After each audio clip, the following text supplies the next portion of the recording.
Welcome देव शक्ति divine astrology.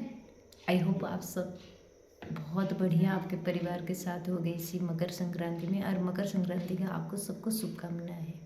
2026 में जो मकर संक्रांति बहुत ही बढ़िया तिथि में पड़ रहा है, क्योंकि एकादशी तिथि आप कोई भी कार्य शुभ काम कीजिए एकादशी तिथि में करिए तो वो पूरा भी होती है, साथ ही साथ संक्रांति भी पड़ रही है।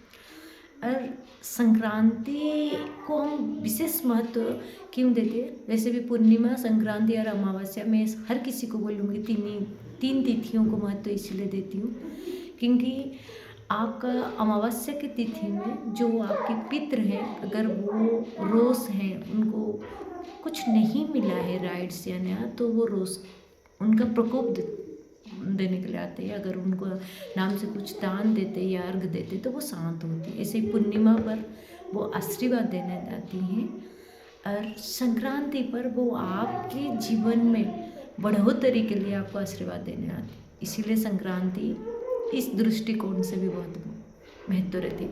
और विशेषकर मकर संक्रांति में ये क्या है, जो भगवान सूर्य नारायण, जो हमारा जीवन शक्ति का आधार है,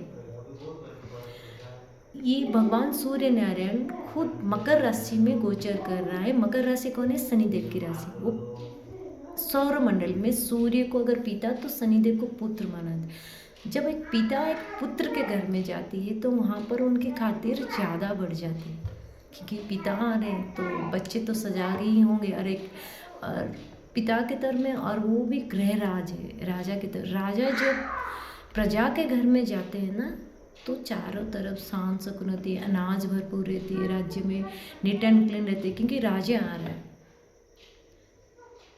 इसीलिए बोलते हैं।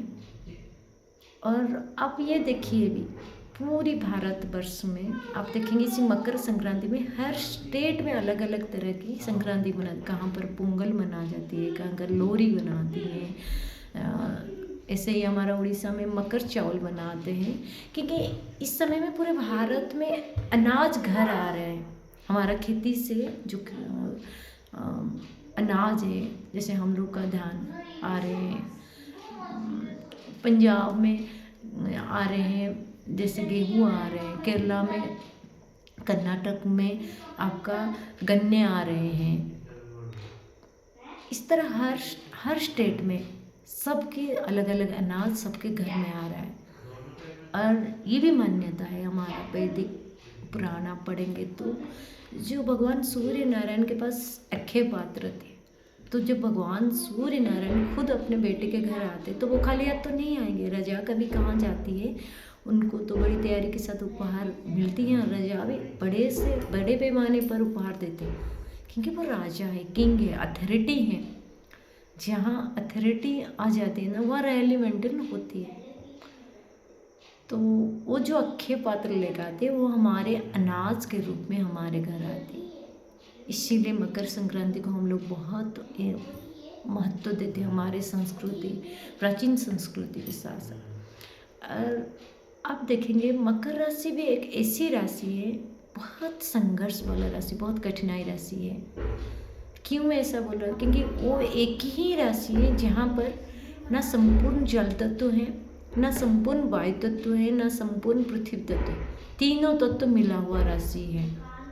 और दूसरी बात है, आपकी कुंडली में आप एनालाइज करेंगे, जहाँ पर आपका मकर राशि कुंडली का, वहीं पर आपको संघर्ष दिखने मिलेगा। और वहीं ही आप अगर एक बार मूव ऑन कर लेती है या क्रॉस हर्डल्स पार कर लेती तो आपके जीवन में सफलता निश्चय है।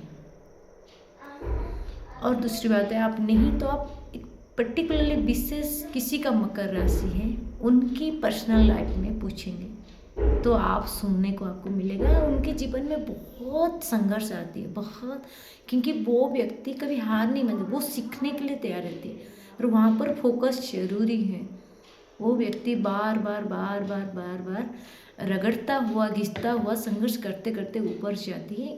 और वो बहुत टफ लेवल में एक बार जाती है। इसीलिए वहाँ पर सूर्य अपना पिक पॉइंट मिलते हैं, जो दोपहर का सूरज, क्योंकि दोपहर का सूरज को आप खाली आंखों में नहीं देख सकते। उसी तरह मंगल वहाँ उच्च होते हैं, वहाँ पर कोई वाटरी या एयर साइन वाला प्लैनेट अच्छा इतना रिजल्ट नहीं दे पाती है, अग्नि तत्व वाला जितना बढ़िया रिजल्ट दे पाती है। जैसे वहाँ अगर चंद्र जाती है तो वो अपना आपा खो बैठती है, क्योंकि वो चंद्र एक इमोशनल प्लानट है। एकदम ठंडी के जगह में है तो वो बर्फ बन जाएगी। वहाँ पर बृहस्पति बढ़िया देती है, क्योंकि उसके भीतर संपूर्ण ज्ञान की भंडार लेके जाती है वो। तो वो बहुत वहाँ पर बहुत बड़ा टाइप का वो ग्रुप लेके जाती है। आप देखेंगे वहाँ पर सूर्य है, मंगल है, बहुत अच्छा से रिजल्ट देती है, क्योंकि उनके भीतर वो अग्नि तत्व थी जो ये तीनों जो तत्व को कंट्रोल कर पाती हैं। इसीलिए मकर राशि बहुत इम्पोर्टेंस राशि है और वो प्राप्ति है। और एक व्यक्ति को कब हर चीज़ प्राप्ति होती है, जब वो पहले संघर्ष करेंगे, उसी के ऊपर पूरा शोध कर लेगी, काम कर ले, तभी तो उसको मिलेगा। अब जब तक चावल पानी को सही तरीके से ताप नहीं देंगे तब तक वो चावल पकवान में नहीं बनेगी, अनाज नहीं तो वो चावल ऐसे के इसी तरह मकर राशि है। आप जब अपने जीवन में सही समय में सही निर्णय लेके काम करेंगे तभी तो आपको प्राप्ति मिलेगा। और वो प्राप्ति और जो मान सम्मान कौन देती है? भगवान सूर्य। हमारा जो काल पुरुष की कुंडली है, पंचमा में सूर्य है, तो सूर्य हमको नेम फेम देती है। तो जब भी मकर राशि में सूर्य गोचर करती हैं तो व्यक्ति के जीवन में वो मान सम्मान रुतबा मिलती है। इसीलिए हमारे कुंडली में एक होती है नृप योग। अगर आपकी मकर राशि में सूर्य मंगल बृहस्पति और उसको चंद्रमा देख ले या शुक्र देख ले तो वो नृप योग्य होती है, क्योंकि वो राजा तुल्य जीवन यापन करता है या इसके राजा की तरह सम्मान मिलती है।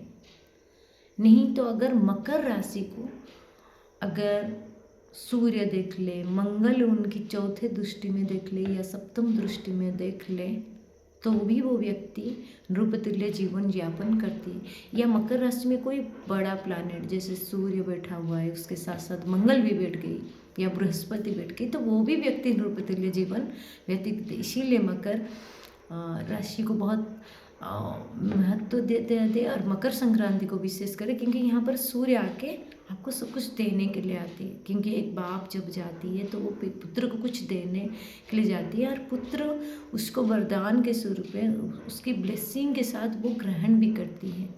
इसीलिए हम मकर संक्रांति में बहुत अच्छे से बहुत सारा पकवान बनाते हैं, घर में त्यौहार बनती है, घर में खेती की भंडार पूरी होती है, अनाज की भंडार पूरी होती है। और एक मैं आपको रेमेडीज दूंगी आपकी पूरी साल अच्छे जाने के लिए। आपको पितृ से ब्लेसिंग मिले, क्योंकि यहाँ पर पिता पुत्र से मिलने के लिए आते हैं। तो मकर संक्रांति को भी एक है, जो लोग अगर अपना जो पितृपक्ष में पितरों के लिए अगर श्राद्ध नहीं किए हैं या पितरों का रिचुअल्स नहीं होता तो आप कहीं भी शिवालय जाइए या कोई भी देवी या देवालय जाइए, वहाँ पर कुछ ब्राह्मण को भोजन खिलाए या दान करिए। क्योंकि संक्रांति के दिन ना आपके पितृ आपको ब्लेसिंग देने के लिए आती है, आपकी जो पितृ ऋण भी इसमें ख़त्म हो जाती। तो आप सूर्य भगवान में विशेष तेजवान रहती है, वो जो पिता की कारक है। तो हमारा जो पूर्वज है वो तो हमारा पिता समान, तो उनकी जीवन में अगर कुछ अधूरा सपना है तो वो संक्रांति को आते हैं आपको बताने के लिए, वो मुझे पूरा करिए। तो इसीलिए आप जरूर गुड़ दीजिए, आप काली तिल डाल के अगर आप उस नारद पुराण में ये भी है कि आप अगर काले तिल जल और गुड़ थोड़ा सा काले तिल गुड़ जल में डालकर गंगा जल भी थोड़ा डाल दे तो अच्छे उसको रख के अगर आप पीपल के पेड़ के पर या सूर्य भगवान को अर्घ्य देते हैं पितरों के नाम पर तो वो पितृ आपका संतुष्ट होती है, वो आपको वरदान देते या आशीर्वाद देते। इसीलिए मकर संक्रांति में ज़रूर आपके पितरों के नाम से कुछ आप कोई भी देवालय शिवालय हो या देवा देवीलय कहीं भी आपके पितरों के नाम दान करिए। गुड़ दीजिए, गेहूँ दीजिए, आप शक्कर दीजिए, गन्ने दे दीजिए और आप कोई भी लाल चीज़ें जिस दान करना है वो बहुत ही बढ़िया रहेगी। और दूसरी बात है भगवान सूर्य नारायण को अर्घ दीजिए और उसके साथ साथ सवित्र गायत्री मंत्र पाठ करके अपने पितरों के नाम में भी जल अर्घ प्रदान करने से आपके जीवन में सुख समृद्धि रहेगी। आई होप आप सब मकर संक्रांति के दिन में आपके घर में सुख समृद्धि बने रहे, माँ लक्ष्मी की विशेष कृपा रहे, क्योंकि इस समय में अनाज सबके घर में आते, तो हो सकता है तो माँ लक्ष्मी के लिए आप श्री सुक्तम कनकधारा स्तोत्रम भी शुरू कर सकती हैं 16 दिन की संकल्प रख के। मकर संक्रांति से जो आपके जीवन में स्वर्ण की जो कमी है वो भी आपकी पूर्ण हो सकती है।